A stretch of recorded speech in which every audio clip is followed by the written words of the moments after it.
What is good, people? Welcome back to the channel. KG is back, and it is time for a match preview. The FA Cup is behind us. Look, we got bigger fish to fry. It's all in our hands, you know, all that good stuff. And we have 15 games left of this league campaign, starting tomorrow against Watford. And it's time for Leeds United to get back to business and get the ultimate goal, which is promotion.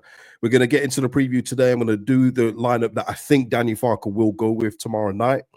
And and score predictions. So drop those in the comments, like the video, and of course, subscribe to the channel if you haven't already, which a large portion of you don't. So just hit the subscribe button, man. I don't know what all that is about. I don't know what it's about. But listen, thank you to Mr. P for the super thanks on the last video. Much appreciated. And thank you to all existing members for the support. Big up to you.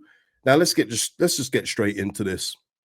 There really wasn't much to today's presser, and once again, there's nothing wrong with that. As I say, there's not going to be talking points for every presser, but I guess the big news is that Max Wöber, we've known about his perpetual knee injuries. He's going back for surgery again, and he's going to be up for 6 weeks. And this is where it goes into the transfer window for me on the defensive side, which I maintained. I would have liked for us to get another defender in, just purely on the basis of our backline is just so fragile in totality. There's so many players that are always at the risk of being out injured.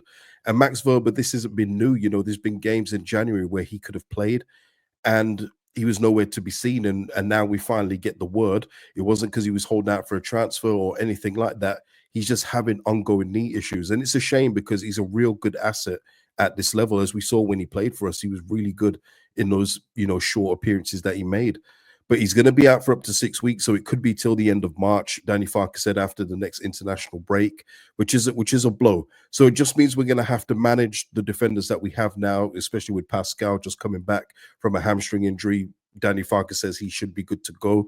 You know, that it was good for him to get a game in.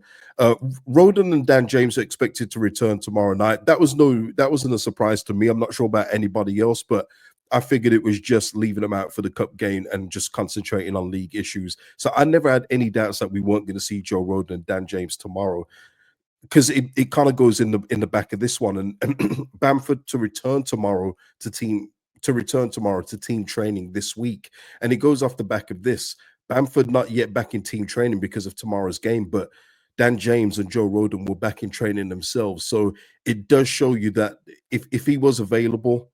If they weren't available, maybe they would have set out training today, but obviously they're fine to go, and Bamford just isn't. And I get people's frustration. Look, people always ask me, why do they keep on asking about Bamford? But I think there's a couple of things. It's because he's still a high earner at the football club, and also because he's a legacy player from the Bielsa era, where he may have a relationship with some journals where they feel that they just need to keep asking about him. But at this point, you may as well not bother. We literally got 15 games left. How many of those is he going to even be available for? You know what I mean? So for me, there's no point asking, but I do get why the journals keep asking at this point. But let me just tell you, once we can stop asking about players like him, the day won't be coming too soon for me. Honestly, I can't wait for that day to come. We just have to wait a little longer, people. But yeah, Bamford is not even back in training yet, so he's not even in consideration for tomorrow. He was then again asked about Byram, Giavogi, and more so Junior Firpo and the new deals. Guys, let me just say this. Danny Farker said we're too busy right now. We're playing too many games, and, you know, there's no time for this. I would hazard a guess that if this was a really important asset to the football club that they felt can help us now and in the future, a new deal would have been tied up by now. All right. I think it's one of these where all parties are just waiting for this summer to come, see where Leeds United are. And if we are promoted, I'm sorry to say, and this is, again, spoiler alert for my keep, sell, bench video, none of these three come with us to the Prem. Not one of them. They've been good servants at this level in various different roles off the pitch and coming in, etc. But the Premier League is a different animal. We cannot be taking people like this to the Premier League.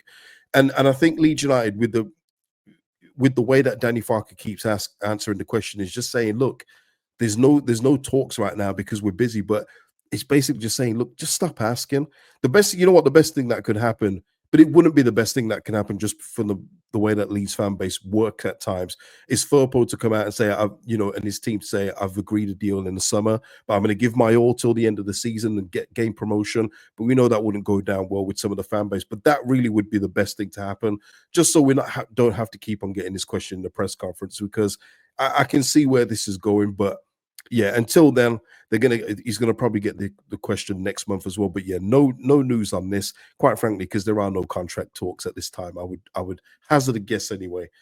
Watford are up next, and they are entrenched in mid-table. Um, I think they had a game. Yeah, they played on the weekend, so they're not coming in fresh or nothing like that. They will be without their top scorer, Vakun Bayo, who's got 10 goals for him. He's suspended for the game. So yeah, I mean, look, it's a tricky away game. I'm not gonna just act like this is gonna be a walk in the park. But I would say that with the form we've been in, I don't think the cup result will have any bearing on this, because I think the lineup is going to be completely different, and those players should be riding high on confidence and belief in themselves to get the job done against Watford. And I do believe we'll do that. And this is the team I think that he'll go with. And this is just me hazarding a guess here. I think obviously it will be Melier back in goal, Bogle at right back, Roden Strat back together, and Junior Firpo at left back.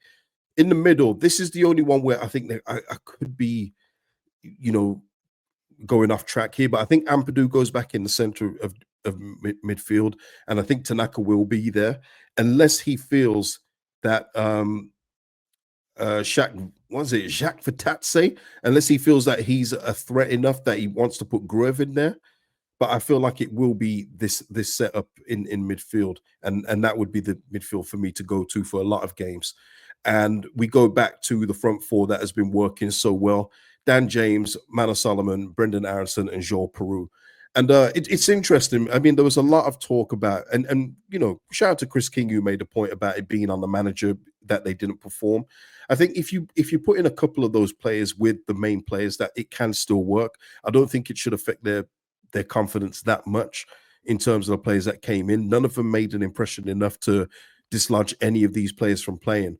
The only thing I would say in counter to that is that they should have been hungry enough to prove something in that game to make Daniel Farke think for these kind of games. And I don't think any of them did that. I mean, Farke did give some praise to Schmidt today, saying that he could see himself back in the match lineup, which means on the bench. But apart from that, he gave some kudos to Chambers as well, who I thought was the best out of the bunch. But yeah, it could have worked, but the players should have shown more hunger. Sometimes you can throw things at managers for tactic things and everything else like that, but the desire from the role players to come in and make an impression and make a stamp on it and say, hey, consider me for Watford, I don't think they did near enough in that game. So we go back to this tried and true tested formula, and I think this will be enough to get the job done, people. I'm going to go with I think we maintain a clean sheet tomorrow. I'm going to go with a 2-0 win for Leeds. Let's do it. 2-0 win at Watford. Let's go. And what say you in the comments for your score predictions and everything else in between? Guys, that is the preview. Like I say, I will be back tomorrow live after the game. So please join me for that so we can discuss the result come rain or shine. And I will see you tomorrow, people. Peace out. Don't forget to like the video.